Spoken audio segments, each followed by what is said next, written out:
A giant wave raced across the Pacific Ocean. But this time, scientists did not only track it from buoys, coastlines, or warning centers, they saw it from space.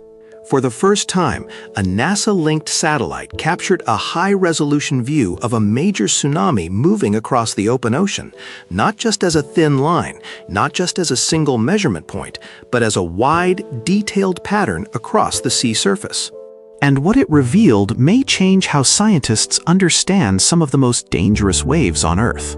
On July 29, 2025, a massive magnitude 8.8 earthquake struck off Russia's Kamchatka Peninsula along one of the most powerful earthquake zones on the planet.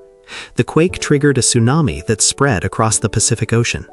NASA's Jet Propulsion Laboratory reported that the US-French SWAT satellite captured tsunami data about 70 minutes after the earthquake, measuring wave height and the direction of the leading edge. At first, the numbers may not sound terrifying. NASA said the open ocean wave height measured by SWAT exceeded about 1.5 feet or 45 centimeters, but that is the deceptive nature of tsunamis. In deep water, a tsunami may look small at the surface, while the entire water column is moving beneath it. As that energy reaches shallow coastal waters, the wave can grow dramatically. That is why this satellite observation matters.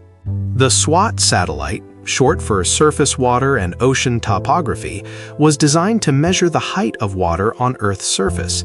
It is a joint mission involving NASA and the French space agency CNES, with contributions from other international partners. But when this tsunami crossed the Pacific, SWAT happened to be in the right place at the right time. Instead of only seeing a narrow slice of the wave, SWAT captured a broad swath of ocean surface. According to the Seismological Society of America, researchers describe this as the first high-resolution spaceborne track of a Great Subduction Zone tsunami. And the image was not simple. Scientists expected a massive tsunami in the deep ocean to behave mostly like one long, stable wave.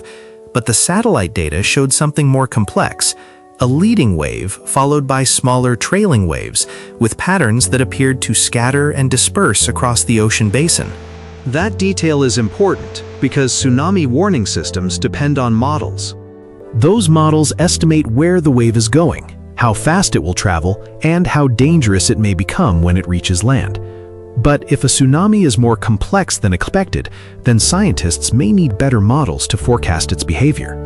The Seismological Society of America reported that researchers combined SWAT observations with DART buoy data, deep ocean sensors used for tsunami monitoring, to better understand the earthquake rupture that produced the wave. Their analysis suggested the rupture may have extended about 400 kilometers, longer than some earlier models estimated. This is where the discovery becomes even bigger. The satellite was not just watching the tsunami, it was helping scientists work backward to understand the earthquake itself. When a huge undersea earthquake happens, part of the seafloor suddenly moves.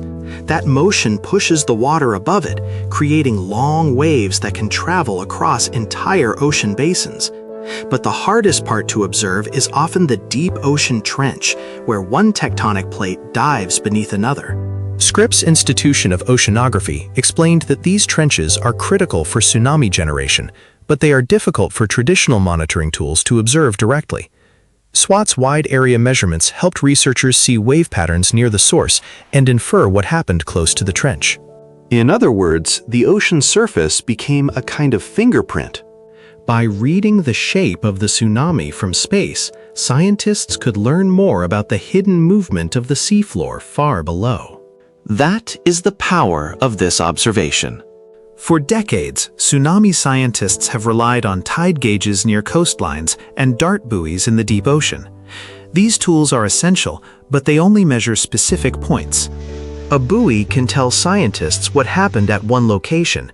A tide gauge can show what reached the coast, but a satellite like SWAT can reveal a wider pattern across the ocean surface. That wider view may expose details that older systems miss. According to Scripps, SWAT captured not only the leading tsunami wave, but also trailing short wavelength waves, known as dispersive waves. These smaller wave patterns could help scientists understand how tsunami energy spreads after a major earthquake. And that could matter for coastal communities.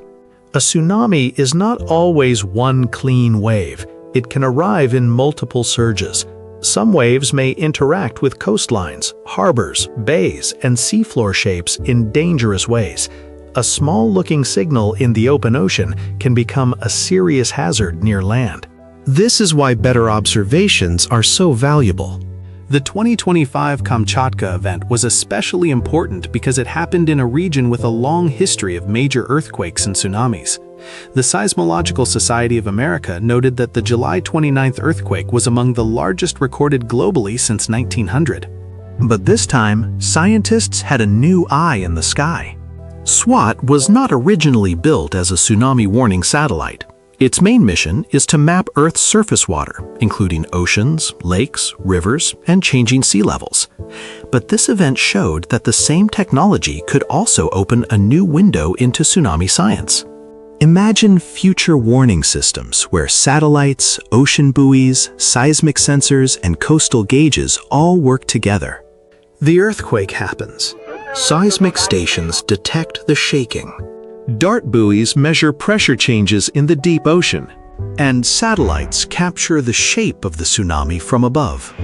Together, those data streams could help scientists create faster and more accurate forecasts, not just where a tsunami is going, but how its energy is actually organized.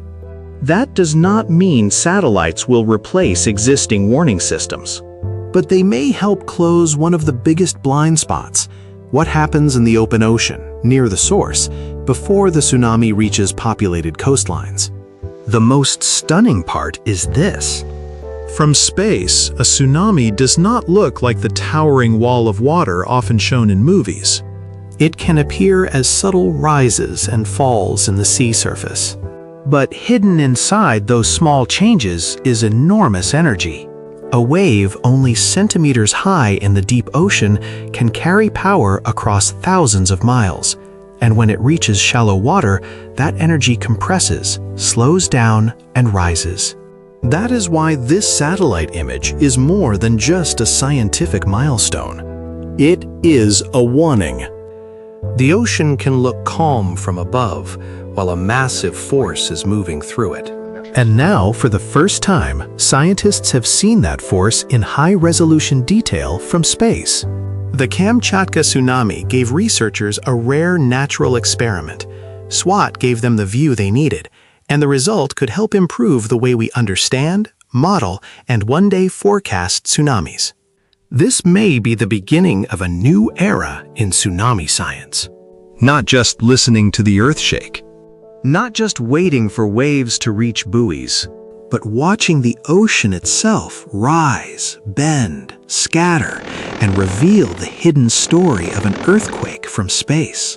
Because sometimes the most dangerous waves on Earth are the ones we can barely see, until a satellite shows us what is really happening.